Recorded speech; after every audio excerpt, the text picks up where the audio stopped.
Welcome to Cold Case Detectives Too Close to Home, a Patreon-sponsored series where we select 5 patrons at random and examine cases related to their hometowns.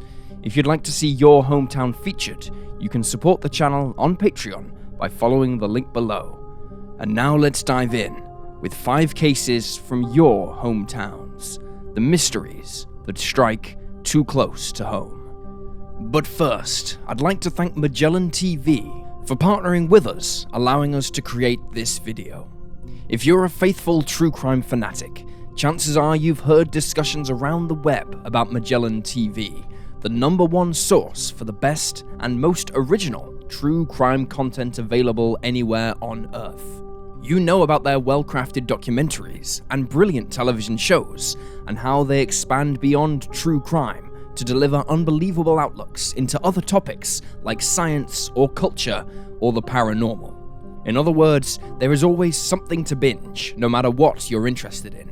To give you a better glance into the countless videos within the Magellan TV library, we want to talk a little more in depth about one of our favorite titles we recently watched that we know will make you fall in love with Magellan TV all over again. This week, we want to highlight the sociology-focused documentary called The Hockey Stick Killer, a 24-minute short film giving us a never-before-seen inspection of one of the most tragic and bizarre murders of all time. The production takes you beyond the crime scene as it explores how the mind responds to stress and mental illness. It's a brilliant mixture of mystery and sociology while never glorifying the subject matter. We love it because it does justice explaining a grisly murder with an open-minded approach, exactly how we curate our own videos on Cold Case Detective. The Hockey Stick Killer is also a new release, part of Magellan TV's 15 to 20 hours of brand new content they add to their library each week, always leaving fans of true crime and other relevant topics with something fresh to binge and enjoy. Use the link in the description to access a free month trial and jump into the puzzling horror of The Hockey Stick Killer and other top-notch documentaries. You won't regret it. And now let's dive in with 5 mysteries from your hometowns.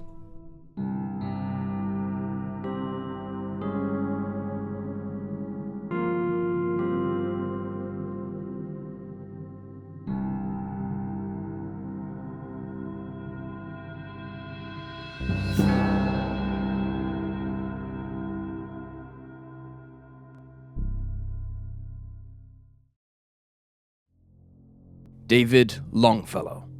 This case was suggested by our patron Haley, who chose the location of Manchester in New Hampshire, USA.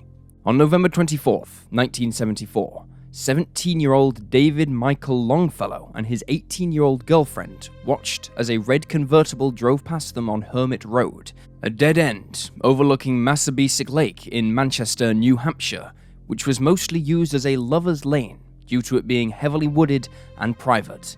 The convertible turned around at the dead end and returned, moving past David in his sedan. A moment later, there were 3 loud, startling bangs, like firecrackers. And then David's girlfriend realized something was wrong.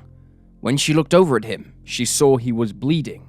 3 shotgun slugs had hit the 17-year-old in the left side of his neck and shoulder, having pierced the driver's side door and window. Horrified by the scene, David's girlfriend attempted to start up the sedan, but it stalled, and so, in fear for her life, she exited the vehicle and fled.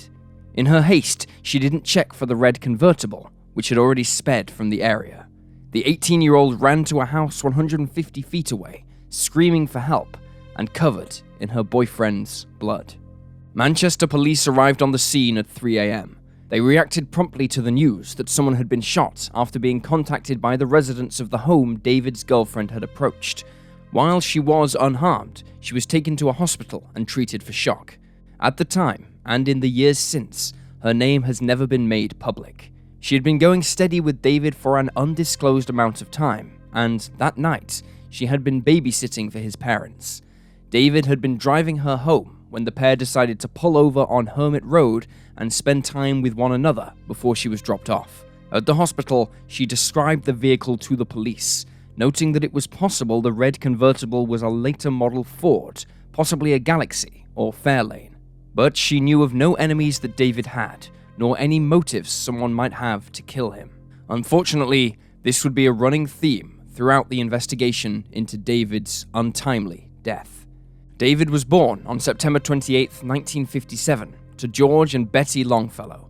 One of 7 children, he and his family resided in Hooksett, a suburb of Manchester, where he attended Manchester Central High School. His father, George, owned a petrol station, which David worked at in his spare time.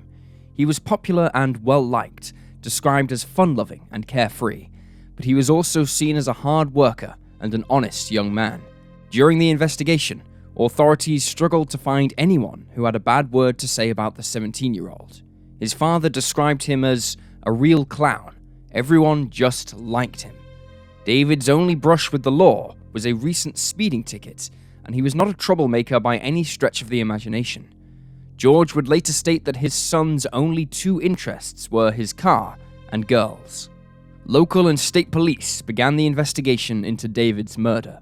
They had divers search the nearby lake, but this revealed nothing useful. At the crime scene itself, detectives found virtually no evidence of note, with Captain Edmund LeBoeuf of the Manchester Police stating nothing substantial was recovered. Investigators did, however, determine that a 12-gauge shotgun was used in the shooting, and they also theorized that if the convertible did not have its windows down, then the culprit or culprits may have had hearing issues for numerous days after the crime had been committed.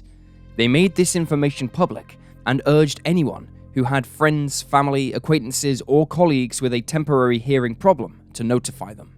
They requested that parents in particular take note of their children's behavior. Within the first few days of the investigation, the police interviewed over a dozen people.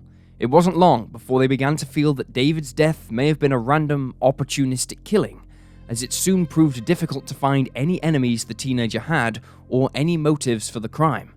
On November 26th, authorities announced that they were searching for the driver of a Volvo who may have witnessed the perpetrator's car. However, it's unclear what became of this lead. Shaken by the seemingly random act of violence, the local community rallied around David's family. Local businesses put posters in their windows, which asked that anyone with information come forward to the police. George offered a $1,000 reward, although he was met mostly with false information and prank calls. As the 1-year anniversary of David's death approached, his family were no closer to receiving answers. In his spare time, George scoured the streets of Manchester and even visited nearby towns, searching for a red convertible which matched the description of one David's girlfriend had seen. He attempted to conduct his own investigation into his son's death, disturbed by the senseless act that had stolen David's life. He later stated, "We relived the whole thing 1,000 times. We just feel a lot of vengeance." George and the Longfellows feared that the 17-year-old's case would be forgotten. They continued to keep posters about the crime up at the gas station to help the case stay alive. By 1978, over 900 people had been interviewed by police. Detectives also searched 100 cars and administered polygraphs to over 90 individuals. During the course of their investigation, one interview had led to a confession, but it was quickly proven to be a hoax. George Longfellow upped his reward to $5,000, but it continued to go unclaimed. On September 28, 1978, on what would have been David's 21st birthday, a documentary was released about the murder. The David Longfellow Murder, an Unsolved Case, was created by 2 locals who made the documentary in their free time. It had cost around $2,500 to make, and was largely funded by David's loved ones and the local community, who were later reimbursed for their donations. The documentary aired on local Manchester TV stations and was shown to students in all 3 of the city's high schools.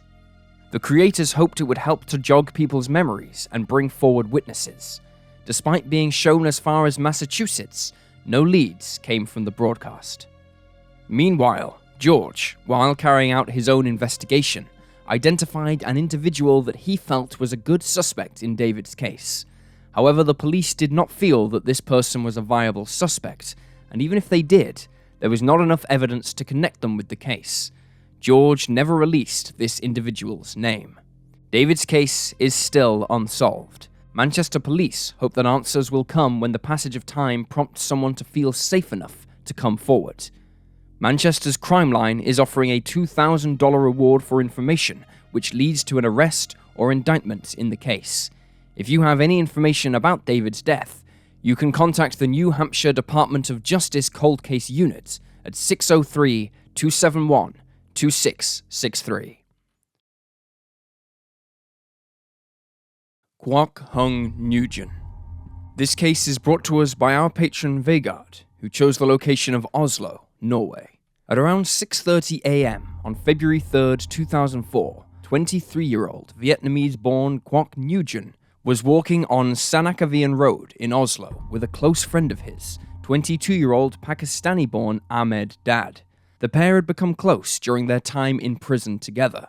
Quoc had been incarcerated for minor crimes, including aggravated burglary, theft, and violation of drug and weapon laws, while Ahmed had been imprisoned in 2000 for attempted murder. He was a member of what was known as the A-Gang, one of two Norwegian-Pakistani gangs who spent the early 2000s embroiled in a war with one another. The man Ahmed had attempted to kill was a Rasul brother and important member of the B-Gang. The pair were firm rivals. Following Quoc and Ahmed's time in prison, they were placed on parole, and the two moved into a halfway house where they began working for an industrial company. On the morning of Quoc's murder, they walked no more than 200 meters from their residence before someone called out for their attention. When the two men turned around, they were immediately met with gunfire. Witnesses recalled that the men with guns had on what was described in one news source as Finnish hats.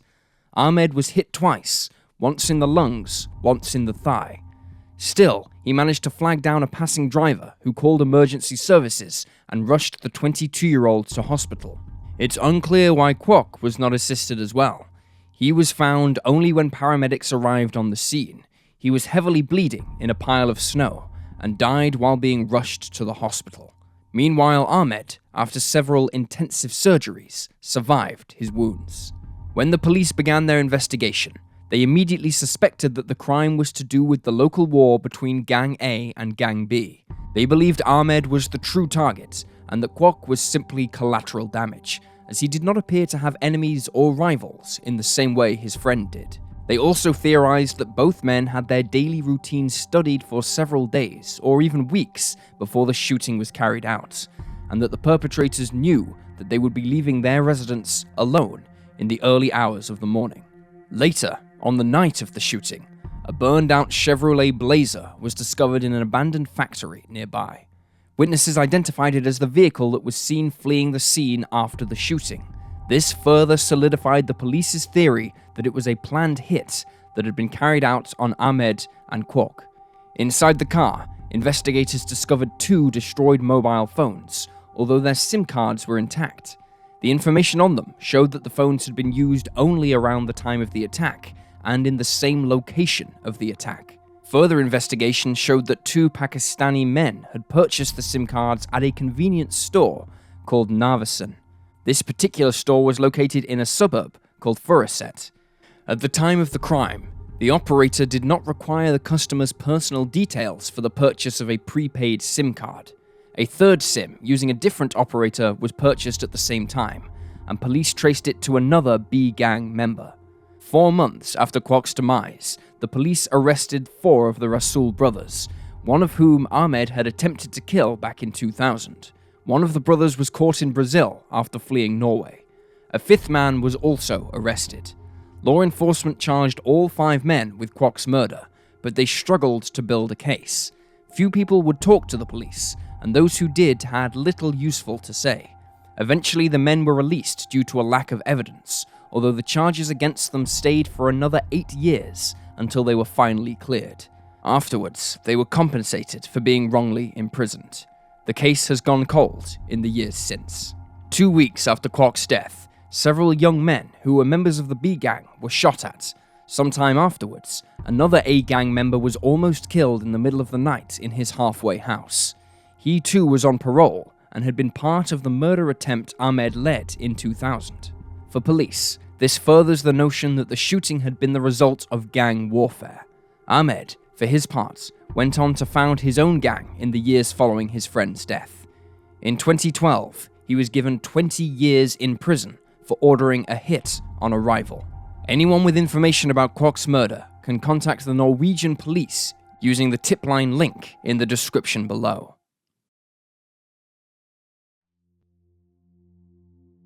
Regina May Armstrong. This case is brought to us by our patron Rosie Diaz, who chose the location of Orlando, Florida, USA. Born March 16, 1979, Regina May Armstrong grew up in Orlando, Florida, surrounded by doting family members. Her mother, Donna, worked at the cafeteria at Mid-Florida Technical College, while her father was employed with Culligan Water Conditioning. Regina was the couple's second child, with their eldest being Christina, who was diagnosed with Alport syndrome, which resulted in her losing much of her hearing.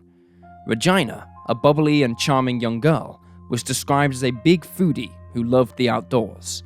Her sudden and baffling disappearance in 1985 sent shockwaves through the local community and left her family in pieces.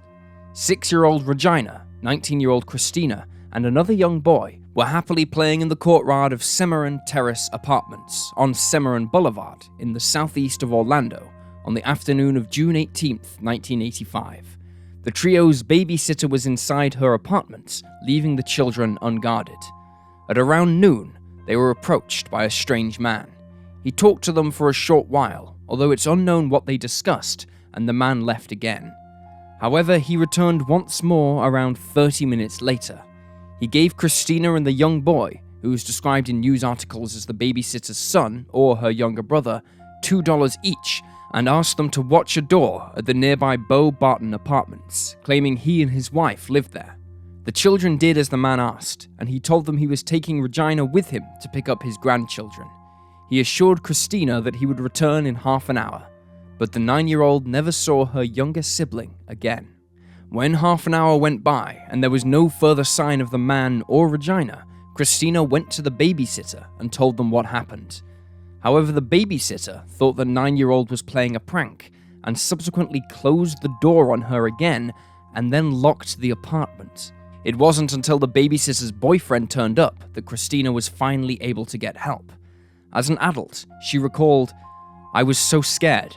I didn't know what to do or who to call. I was just shaken. I didn't know if I was going to be in trouble or what was going to happen." The police were notified about Regina's disappearance at 4:30 that afternoon after Donna Armstrong came to pick up her 2 daughters and learned what happened. The authorities were quick to begin investigating the abduction. That same day, they put together a command post, began to carry out searches for the missing girl, and utilized both scent dogs and officers on horseback. The resulting search for Regina was the biggest that Orlando had ever seen, as volunteers helped to comb through 18 square miles of land. Countless calls were fielded by detectives over the coming days, as an abundance of tips and sightings of the little girl were reported.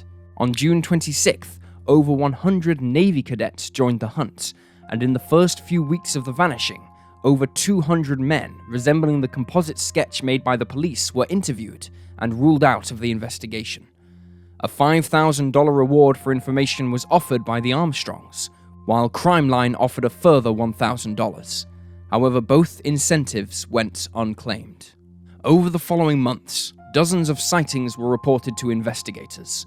One sighting placed a man resembling Regina's abductor at a local Popeyes fast food restaurant. He reportedly asked for a tin opener while clutching a can of ravioli in one hand. Ravioli was Regina's favorite food. The man quickly left, however, likely becoming uncomfortable as employees became suspicious of him.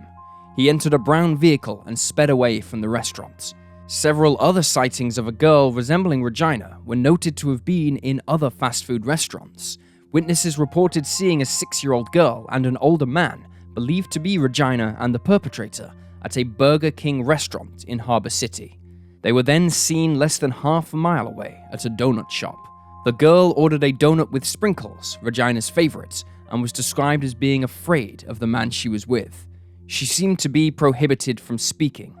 Undercover police were sent to patrol the area around the donut shop as a result of this information, but the girl and the man were soon identified as a father and daughter who were not related to the case.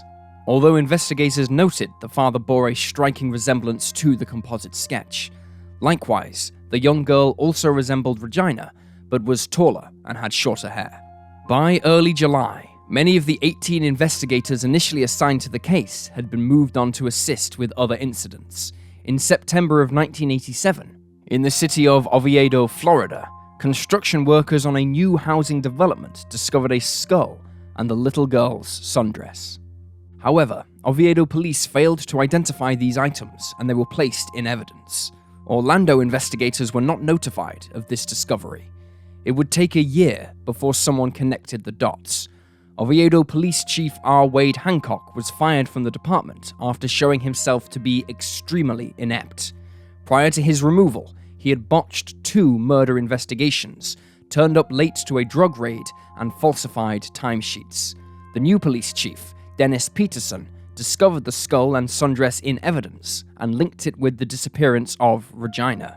Degradation of the skull made it difficult for forensics at the time to provide precise information about the victim and her death, but it was established that the skull belonged to a female between 5 to 7 years old and had been deceased for between 1 to 3 years.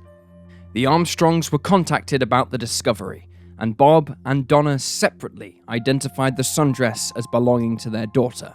Of the mishandling of the evidence, Police Chief Dennis Peterson said, "I don't see how the skull of a small child can be found, and a dress can be put in a locker, and no one say anything about it." The police noted that based on the location of the remains, they believed the killer was from Central Florida. In 2005, investigators stated their interest in a child rapist and killer named John Cooey. On February 24, 2005, John Cooey broke into the home of 9-year-old Jessica Lunsford and abducted her from her room. He then took her to his home and locked her in his bedroom, sexually assaulting her across 3 days before burying her alive. Cooey confessed to Jessica's murder, but denied any involvement in the disappearance and death of Regina Armstrong. He was later ruled out of the investigation. Regina was buried in Woodlawn Cemetery following the discovery of her skull. 2.5 years after her disappearance, her parents divorced, their grief so difficult to manage that it ripped them apart. Regina's killer is still on the loose. He is described as a man between the ages of 37 and 40 at the time of the abduction, with dark hair and a medium build. He is 6 feet tall and wore a plaid shirt, blue jeans, and a gold watch. He also had stubble and a cut lip, and 2 of his teeth were missing from the side of his mouth. He had a tattoo on his forearm. Christina recalled, "He smelled oily, like he worked for a mechanic or on cars. He didn't seem like a normal guy. If the man is still alive, he will be in his 70s.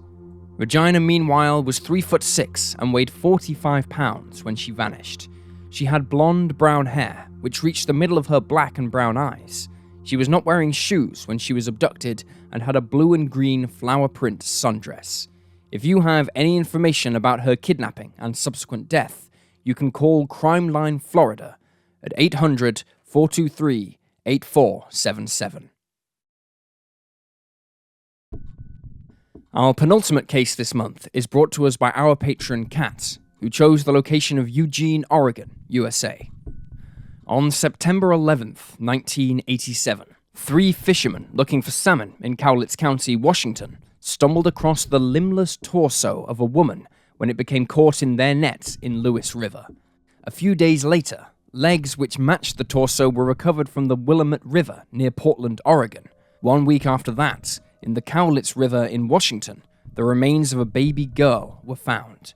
She was wearing a striped pink playsuit and was estimated to be around 14 to 15 months old at the time of her death.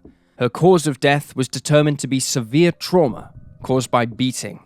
The older woman's cause of death, if it has been found, has never been made public. She was 2 months pregnant at the time of her demise. Unfortunately, the police had no leads. Without the head of Jane Doe, they were unable to complete a composite image of the young woman, although one of them was drawn up for baby Jane Doe, based on a post-mortem photograph. It was that image that would help identify the pair, believed by the police to be mother and daughter, 2 decades later. In 2004, J. Bobby Prasad began living in Australia.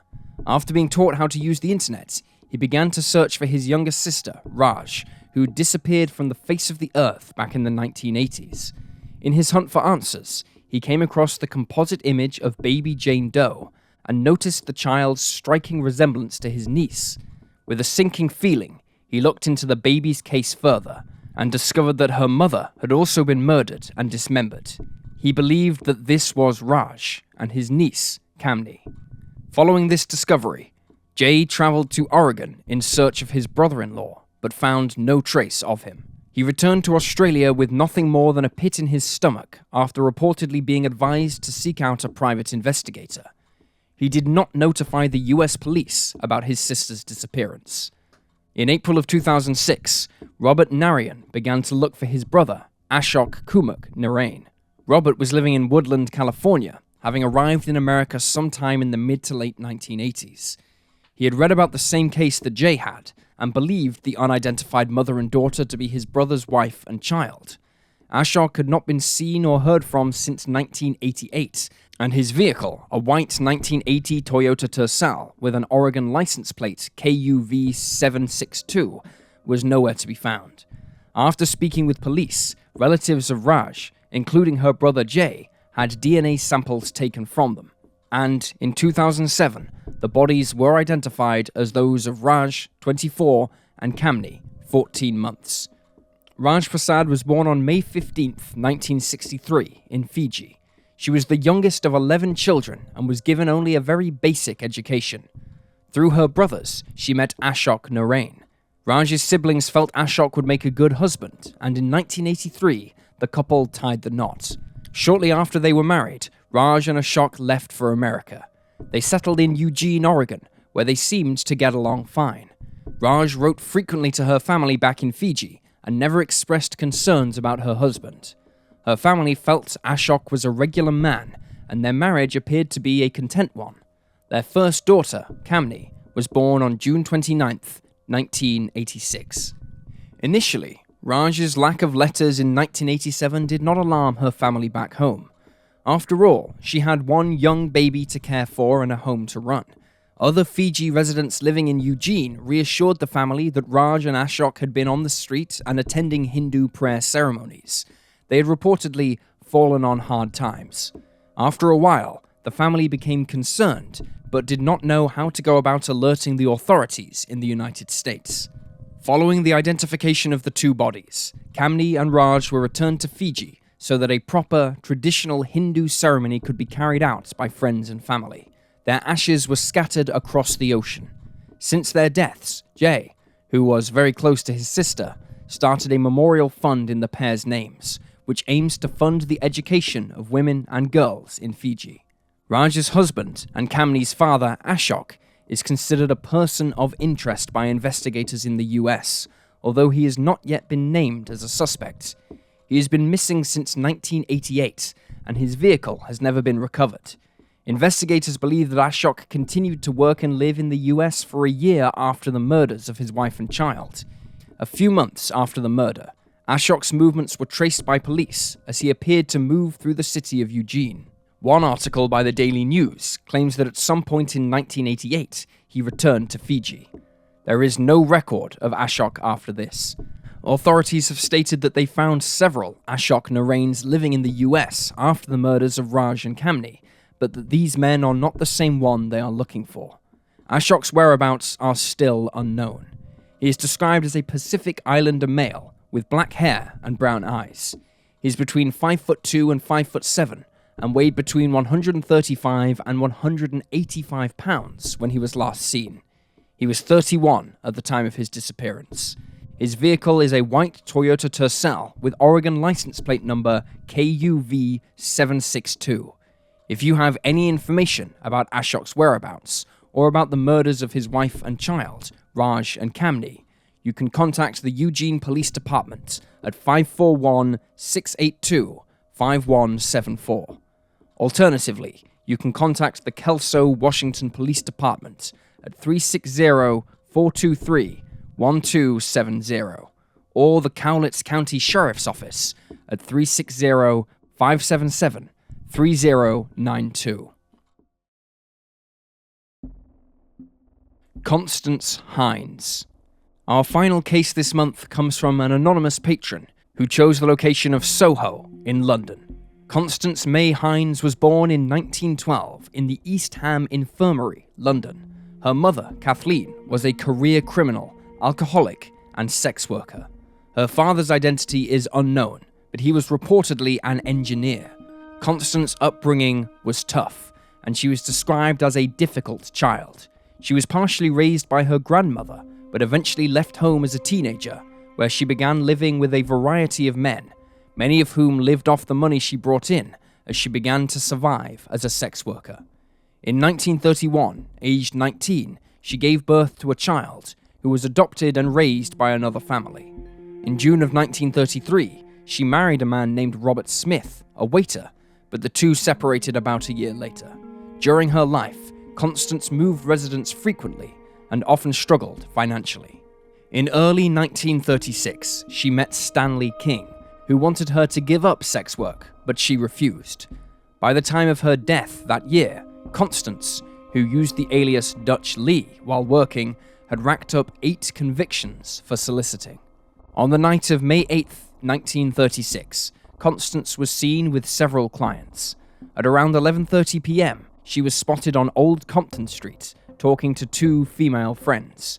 During their conversation, the 24-year-old was approached by a previous client of hers and propositioned by him. However, Constance, despite needing money, turned him away as he had failed to compensate her properly for the last time they had met. Just before midnight, she parted ways with her friends, and shortly afterwards, the 24-year-old was spotted on that same street by a porter. She was accompanied by a man, likely a client described as being fair-skinned and slim, with thinning hair. He was also clean-shaven and wore a dark raincoat. At 12:30 a.m., the pair were seen by friends of Constance entering her flat at 66 Old Compton Street. The friends later reported to the police that the man was around 30 years of age, stood at about 5'8", and had a slouching gait and long hair.